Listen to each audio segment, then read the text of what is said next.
Битола, вклучувајќи ги и другите општини и населени места, и рударско-енергетскиот комбинат Битола или Рекот, како што напрекар го викаат комбинатот, се во брак веќе 35 години. Овој брак го одржуваат околу 3000 вработени од Битола и од општината Новаци, кои помагаат од оваа брачна заедница да се обезбедат над 70% од вкупното производство на електрична енергија во домашниот електроенергетски систем. Како и секој друг брак, така и овој има своји убави и помалку убави моменти. Убавите се социјалната сигурност за семејствата на вработените, како и економските придобивки на општините и населените места околу термоцентралата. Помалку убавите, кои нагласено доаѓаат до израз последниве десетина години, се последиците од загадувањето. Тие последици, кои како што велат поголем дел од оние што ги познаваат брачните другари, дојдоа од запуштеноста на едниот брачен другар заради недоволната посветеност и внимание на другиот. Во последниве години, некаде од 2008 навам, ако ги погледате, има тренд на покачување на концентрациите на овие частички, PM10, и тој тренд е далеко над лимитот. Значи, лимитот кажува колку треба да биде просечна годишна, меѓутоа и колку денови евентуално би можеле да бидат над тој лимит. Ако се дозволени, ако е лимитот 50 микрограми, а дозволено е само 30 дена да биде над 50 микрограми просечно годишно, Битола некаде над 100 дена има сите овие последни години над дозволените лимити, што покажува дека е загрозена од аерозагадувањето. Од самата анализа и од самиот тренд, најголема просечна годишна концентрација, најмаксимална е постигната во 2006 година од 79,79 микрограми на метар кубен. Значи, во споредба со просечната годишна гранична вредност, која што изнесува 40 микрограми на метар кубен, некаде доаѓа дупло. Меѓутоа, потоа од 2006 до 2010 имаме некој тренд на пораз. Во 2010 година забележана е концентрација просечна годишна од 50 на микрограми на метар кубен, што е прилика за 10 на микрограми само поголема од граничната вредност. Од искажаните сведоштва на експертите за последиците од неодржуваната заедница на Рекот и Битола се изведува заклучок дека ситуацијата бара брзи решенија, зашто штетите, кои веќе се сериозни, можат да бидат уште позагрижувачки. Во 2012 година термоелектраните Рек Битола и Рек Осваме ја чинеле Македонија околу 20 до 22 милиони евра во здравствени трошоци. На ниво на Европа овие две термоелектрани, бидејќи нели се дистрибуира преку атмосферските влијанија загадувањето, од двете термоелектрани чинело околу 482 до 550 милиони евра. Тука во овие бројки се вклучени повеќе типови на трошоци. Тоа се загубени години на живот, односно намален скратен животен век, смртност на домороденчиња, болнички приеми поради бронхитис, астма и заболувања на долните дишни патишта, поради срцеви заболувања, исто така загубени работни денови, трошоци за денови поминати под медикаменти, трошоци за самите медикаменти. Рекот е во дворот на општина Новаци. Неколку генерации од ова населено место го решија својот економски и социјален статус со работно место во комбинатот, но малкумина се занимаваат со прашањето по која цена е обезбедена таа сигурност.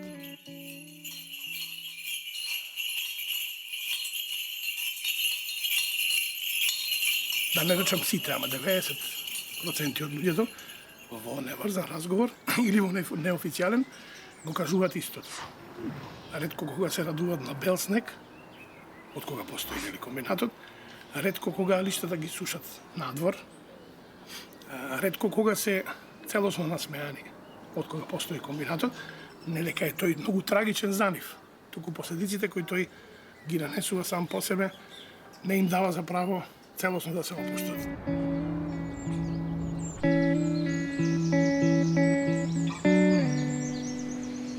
Секоја општина и локална самоуправа има право и должности да се грижи за животна средина според законот за животна средина. Тие ингеренции се делегирани од државно на локално ниво. Доколку локалната самоуправа не може да ги исполни обврските, тогаш државата ги исполнува и за тоа им наплаќа по одредени услови на што значи законски сме сите имаме право на здрава животна средина, вклучително и чист воздух, уставно право за гарантирана здрава животна средина.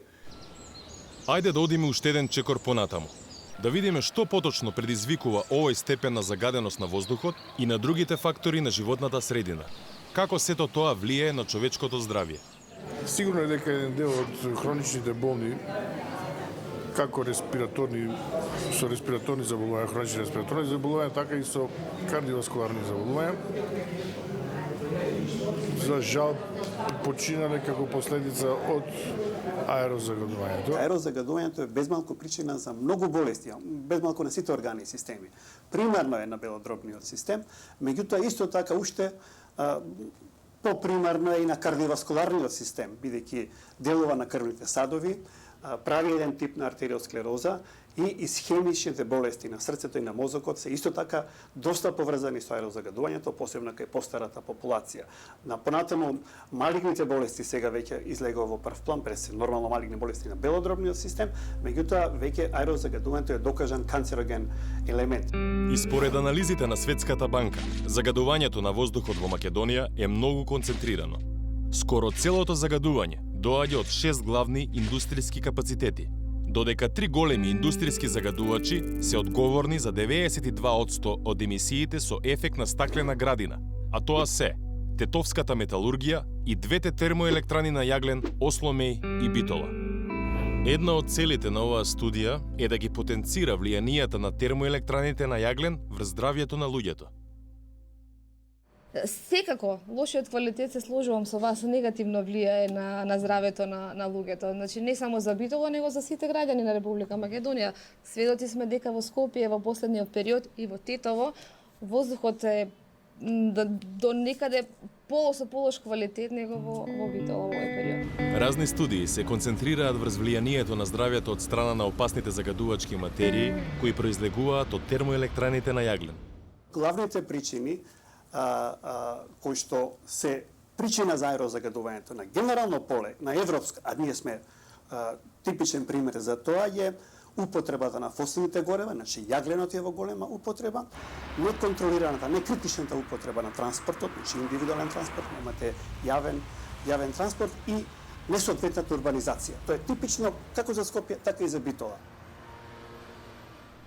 Во сега, пред известно време, во некои градови од Македонија имавме слични ситуации, каде што некои индустријски капацитети беа напаѓани дека се главен носител на загадувањето во градовите и веднаш да кажам дека после тоа, после исклучување на таквите капацитети и мерењата што се направија, се покажа и докажа дека тие капацитети кои претходно беа напаѓани дека немаат никакво влијание по однос на загадувањето во градовите. Но тие, фактите, се безмилостни и ги прикажуваат нештата токму такви какви што се, а не такви какви што сакаме некој друг да ги види. Сите индустријски капацитети се потенцијален извор на загадување на воздухот. Меѓутоа, со нив Министерството и локалната самоуправа до некаде наоѓа начин да се справи со воведување на системот на интегрирани еколошки дозволи. Значи, системот се воведе од 2007, крајен рок за воведување на дозволите и за спроведување со акциите од оперативните планови во дозволите беше април 2014 година. Ние вршиме мерење на емисијата на штетни гасови во околината на рек Битола и тоа на 3 места, различни места, во раздалеченост на повеќе од 3 километри. Веднаш да кажам дека тие мерења покажуваат дека загадувањето на емисијата на сумфор диоксиде и PM10 частичките е во дозволени граници. Рударско-енергетскиот комбинат Битола, како дел од Електрани на Македонија и Министерството за животна средина и просторно планирање, формално се на една иста страна. Се работи за јавна компанија и за една од структурите на јавната администрација. Очекувано е да бидат солидарни, но кога меѓу нив ќе се постават фактите и статистиките за загадување, реалноста не може да се избегне.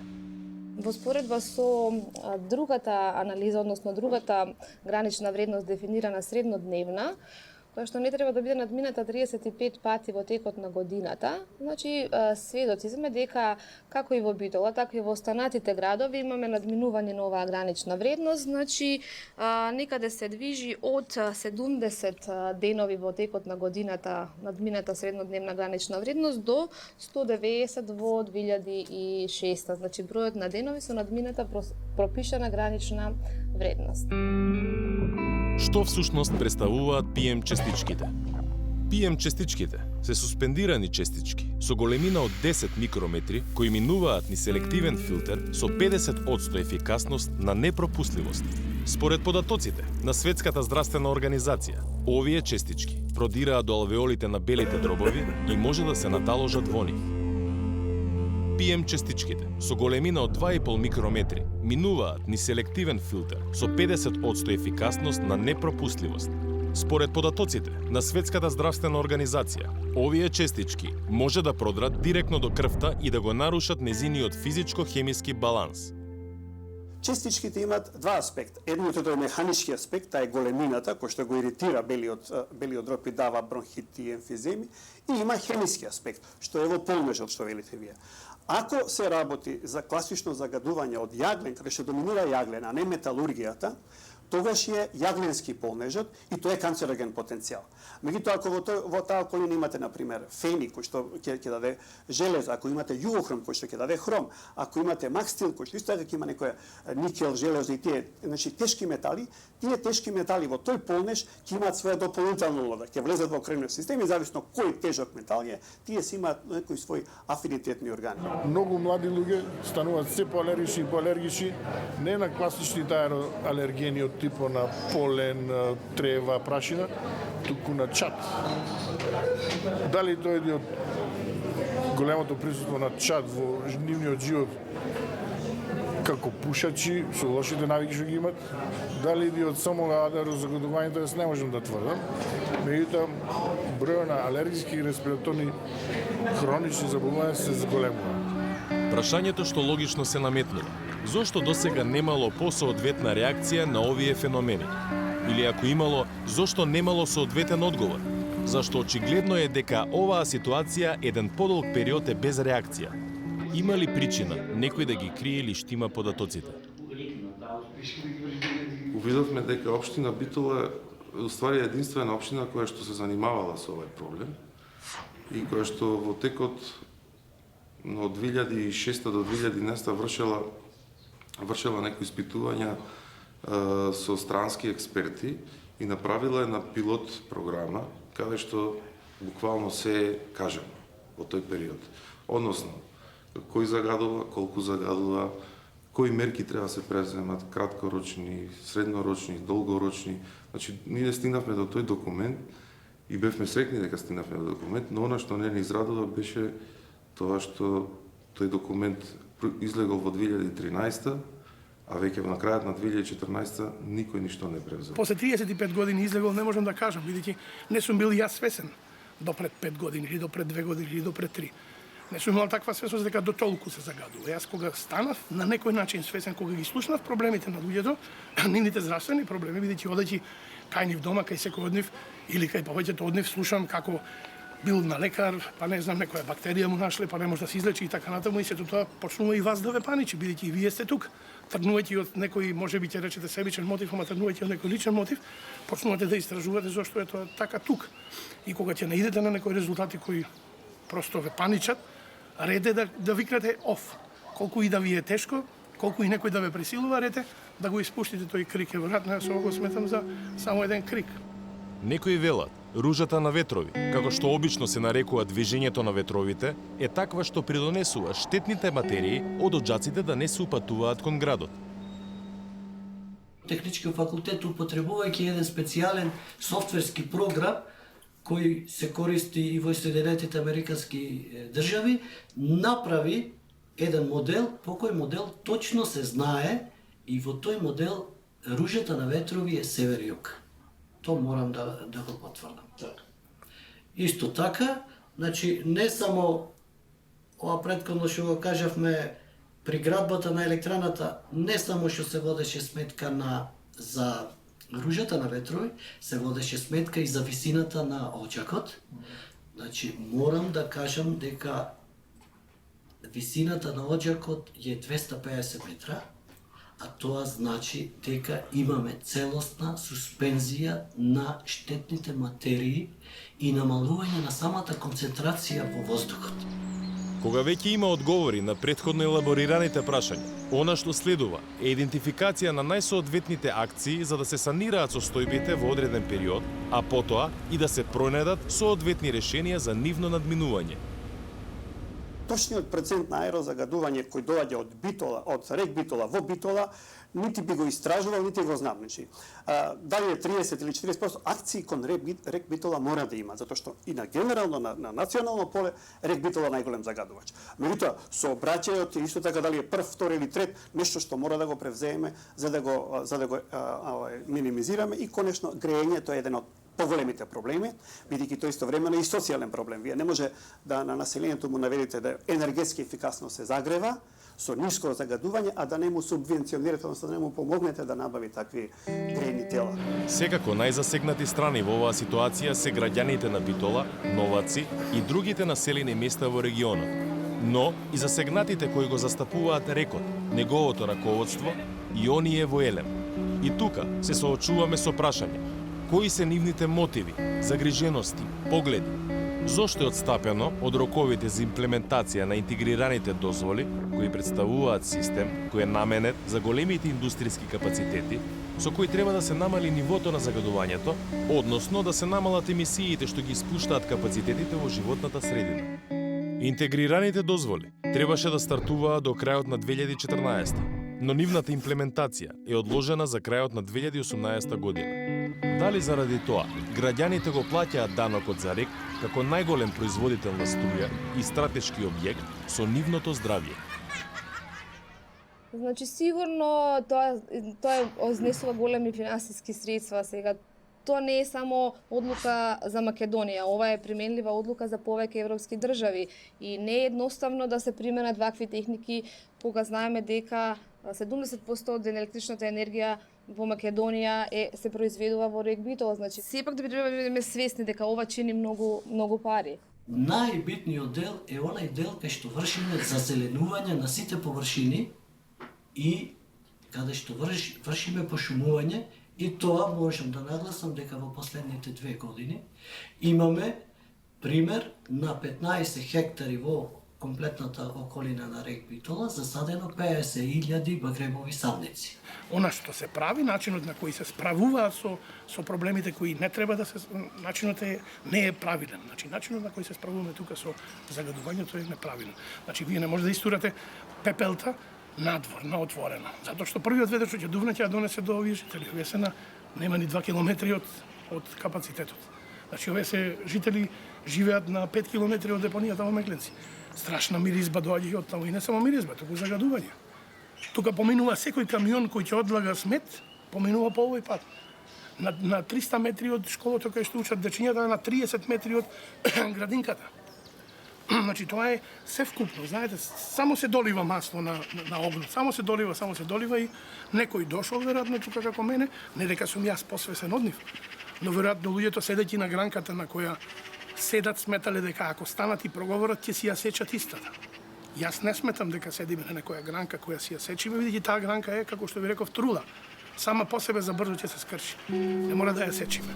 Дали е рек подготвен да учествува во една поангажирана стратегија и нејзина имплементација во сузбивање на последиците од загадениот воздух во регионот?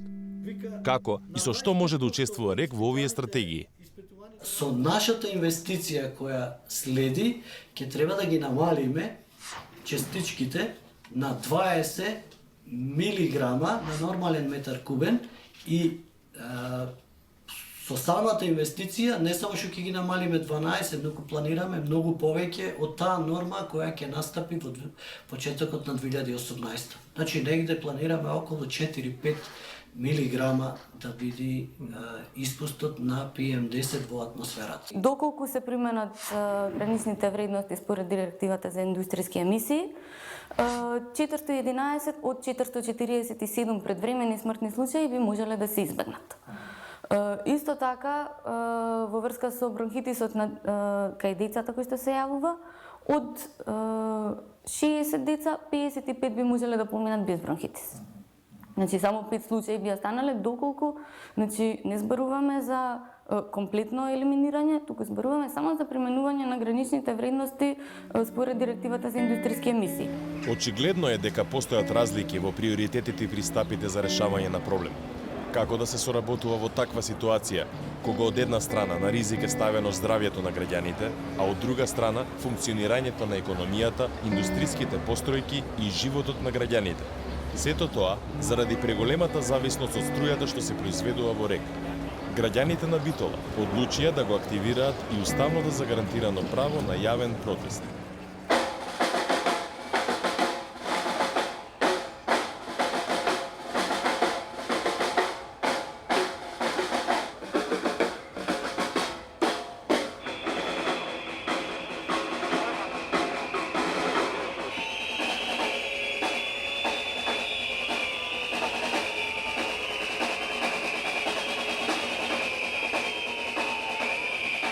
За овие 3 месеци заедно направивме многу. Направивме да се зборува за проблемот, направивме да се отвори прашањето за аерозагадувањето. Сите донесени решенија, сите заскриени заклучоци, сите сокриени во фиока акциони планови, да го видат светлото на денот и сите ние сега знаеме што е, а што не е направено во поглед на аерозагадувањето во Битола. Идејата за целото граѓанско делување е двонасочна. Всушност, едната насока е да се изврши некаков притисок врз институциите, надлежните, власта, да ги примени своите мерки и да постапува во однос на аерозагадувачите кои што се во доменот на локалната самоуправа, Министерството за животна средина или другите надлежни органи, а другата насока на наше делување е всушност да се подготват луѓето на некој начин, дека можеби и домакинствата, индивидуалните ложишта, автомобилите се еден од најголемите загадувачи на територијата на општина Битола, што не сме да се исклучи исто така како некаква варијанта. Дел од граѓаните веќе организираат иницијативи со кои се промовираат алтернативни начини на превоз, како една од мерките за намалување на загадувањето, но и подобрување на сопственото здравје. Ако малце повеќе го промовираме точекот, односно да креираме содржини за велокултура во градот, значи паркинзи, велосипедски патеки, ограничување на брзини на потесни улици за зголемување безбедноста на точаците, затворање на улици и претворање во пешачки зони и ред други работи. Значи ние ќе креираме атмосфера дека се безбедни да излезат на улици и ќе излезат луѓето.